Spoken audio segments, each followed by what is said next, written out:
और आपको बताएं कि नेपरा ने बिजली 3 रुपये 33 पैसे फी यूनिट महंगी करने का नोटिफिकेशन जारी कर दिया है। मई के फ्यूल एडजस्टमेंट के लिए इजाफी वसूलियां जुलाई के बिल में की जाएंगी, जबकि लाइफ लाइन जो सार्फिन है और कोई इलेक्ट्रिक सार्फिन पर इतलाक नहीं होगा।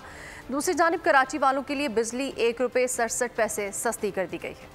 अभी जो है 1 यूनिट 3 रुपये 3 पैसे और भी बढ़ा दिया गया है। हम और खर्चे पूरे करें कि नहीं, हम बिजली का बिल भरें। अब बिजली मजीद महंगी हो गई है, या तो साफ साफ कहें कि हम जो कमा रहे हैं वो और अपने बच्चों को मट्टी खिलाएं। हुकूमत का और काम में क्या, आए दिन टैक्स लगाना, आए दिन बिजली महंगी करना। अभी तो ये भी खबर आ गई कि कब्र भी टैक्स लग गया। अब मेरा तो यही ख्याल है कि अवाम अपने मीटर उतार के रख दें और अल्लाह की जो दी हुई हवा है उससे ये इस्तेफादा करें। अब घर क्या खाऊंगा, मैं तो खुदकुशी पे आया हूँ। मेरे पास तो इसके अलावा कोई ऑप्शन नहीं है कि मैं बिल कैसे जमा कराऊँ। जो यूनिट बढ़ा दिया गया, गरीब आदमी कहाँ जाए। आप सिंपल कहें कि भाई हम अपना मीटर उतार दें। क्वेटा के जो है मुख्तलिफ इलाकों में लोग जो है अपने जो है खुद मीटरें निकाल कर फेंक रहे हैं और ये कह रहे हैं। सब्सक्राइब करें और बेल दबाएं ताकि कोई खबर रह न जाए।